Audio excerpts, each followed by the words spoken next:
Open Line Friday, the Rush Limbaugh program, meeting and surpassing all audience expectations every day, with the audience growing at leaps and bounds. Telephone number 800-282-2882. Kimberly Strassel has a wonderful piece today in the Wall Street Journal. Who is Christopher Steele? And it is quite the expose on this guy, and it comes at all of this from, which is very hard to do now, a unique perspective, a unique angle. There are how many thousands of people commenting on Christopher Steele and the Dossier and the FISA court and all that. You realize how difficult it is to come up with a unique angle. At least it's unique to me. I've not seen anybody else make the point she makes here. If others have and I've missed it, I apologize. But her piece today is entitled, Who is this guy? Who is Christopher Steele? And why is everybody believing the guy? A man who revealed a vast international conspiracy, but didn't know his own client.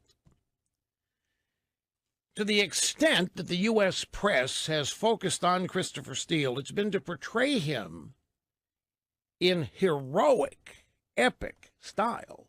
A Washington Post profile told how this guy, a former MI6 agent who left MI6 in 2009 to start his own company, felt professional obligations to take his dossier to the FBI.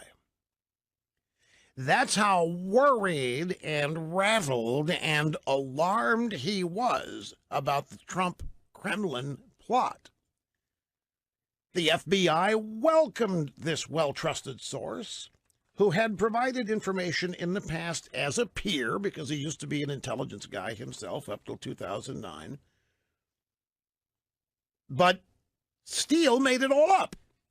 Steele was contracted to do this. Steele went to the FBI as though he had brilliantly and as a singular mastermind learned all of these things about Trump and Russia and Carter Page. And the FBI was supposedly dazzled by it. The FBI did not know that he had been paid by Fusion GPS. The FBI did not know that he had been contracted or commissioned to do this. But Kimberly Strassel says they should have. The FBI should have known all of this. Even if this guy, Christopher Steele, had been helpful in the past, the FBI had every reason to be suspicious in 2016, because this was not like prior peer-to-peer collaborations. He was coming to the FBI as a paid political operative. They didn't know that. Ostensibly, they didn't know that. He produces his work of art, the Dossier, and he's very troubled by it. He's very, very rattled. He's very alarmed at what he's learned, and he makes tracks to the FBI. The FBI does not know that he has been paid to do this. He arrived at the FBI with his dossier as a paid political operative hired by Glenn Simpson, Fusion GPS, which was a subcontractor for the Hillary Clinton campaign. So this is just confirmation that Hillary had paid Fusion GPS to get the dossier written, and Steele had been chosen to do it. And yet Steele presents himself to the FBI as though he's been out there as an independent contractor, very alarmed and very concerned and very troubled by Donald Trump. And he has amassed all of this information the FBI definitely needs to know, and he takes it to them, and the FBI happily accepts it. The FBI had reason to view his research with skepticism just on the basis of the allegations. The Golden Shower story. And that's the one that's discussed the most. But there are many other salacious and perverted claims about Trump and associates and their behavior in this dossier. And the FBI, according to Kim Strassel, should have looked at this and should have immediately been suspicious of it. Because of this reason alone. Here's a guy, Christopher Steele, who had been out of the spy business for 7 years. He quit MI6 in 2009. So he's out of the loop. He's not in the spy business for 7 years, and yet, in a matter of weeks, and with just a few phone calls to Russians while he's in London, where he lives, he is able to unravel an international conspiracy of Trump colluding with Putin to steal the election from Hillary that neither the CIA had learned about, that the FBI didn't know anything about, that MI6 didn't know anything about, nor did any other Western intelligence agency. And they all have access to the world's most sophisticated surveillance tools. So you're the FBI, you're James Comey. You're in daily contact with people at the CIA and the DIA, you're in daily contact with international intelligence agencies. And never has anybody said a damn thing about Trump colluding with Russia or anybody else. And one day this guy, Christopher Steele, shows up. And he's got this dossier. He's got all this stuff in it. And you don't know a thing about it. And the CIA didn't know a thing about it. And the DIA didn't know a thing. And the MI6 people in London didn't know. Nobody knew about it because none of it was true. And yet the FBI looked at this and they accepted it. And they ran with it. End up using it to get a FISA warrant, and then that warrant renewed to spy on Carter Page and whoever else. And this is the unique thing that I had not considered that Kimberly Strassel has stumbled into. Here is this guy who we now know was doing what he was doing because he was paid to do it by a subcontractor for Hillary Clinton. $10 million is the figure thrown around. And this guy, out of the spy game for 7 years, is able, with a few phone calls from London, to learn things about Trump and Russia that no other spy agency in the world knows a shred of anything about.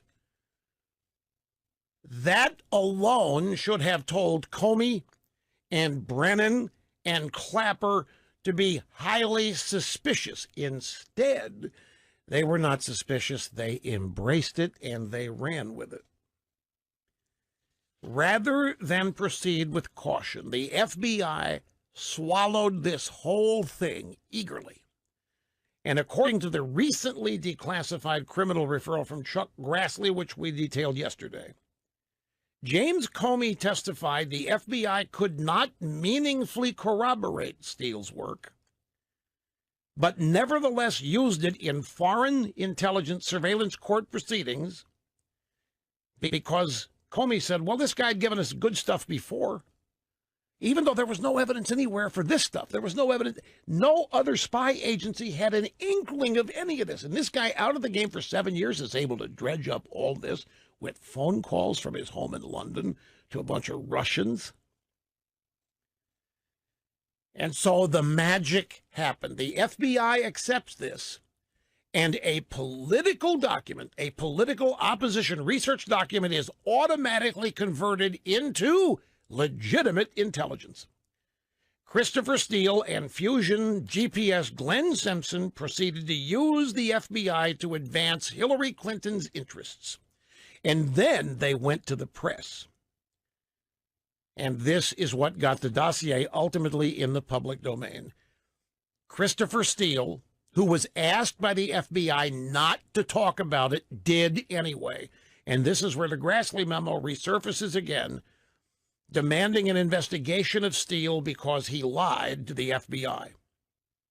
And anybody else that lies to the FBI gets prosecuted and usually convicted, and they go to jail.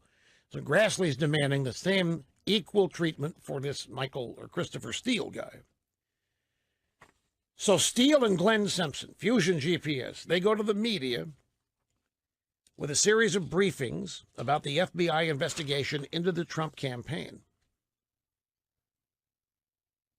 And the media didn't care where it came from. The media didn't care about its provenance.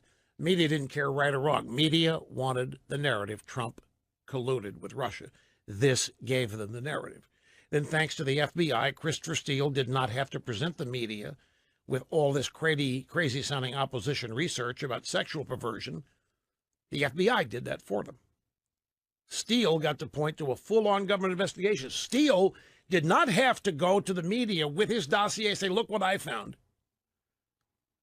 He took it to the FBI. The FBI accepted it. The FBI accepting Steele's memo, his dossier, gives it instant credibility. The media does not question why the FBI accepted this, why the FBI is using this, why the FBI believes this. Every day we learn more about this, we learn that it's an even bigger scam than we thought. And to believe parts of this version, we've really got to believe in a dumb and stupid, incurious FBI. If we are to believe the FBI is not part of this effort to destroy Trump. If you want to give the FBI leadership, Comey et al., the benefit of the doubt, then the only thing we can say is that they were dumb. They accepted this guy's work because, well, he'd done good stuff in the past. Even though he presents them stuff no agency in the world had even gotten any inkling of. They accepted, and their acceptance of it then gave Steele and Simpson credibility to talk to the media about its contents. And then the next phase was Comey presenting it to Trump, and that gives another media opportunity. Well, they showed it to Trump, but we are duly bound to report what this is. It is a giant scam. The only question is how involved was Comey and others, Strzok, Lisa Page. Their texts do not look good for the FBI. It makes it look like everybody was in on this and knew it was bogus, but wanted to use the weight and the power, the reputation of the FBI to legitimate all of this, or legitimize it, which is exactly what happened. So the resulting stories of all this were dynamite for the Clinton campaign, but not much for the FBI. The FBI has been under assault here from several quarters. And Ms. Strassel writes that there's no excusing these actions. The FBI had expressly told Steele not to speak to anybody outside the Bureau about his dossier, and Steele failed to disclose these briefings, maybe even lied about them, since the FBI assured the FISA court that he was not talking to the press when he was. Folks, it's so dirty.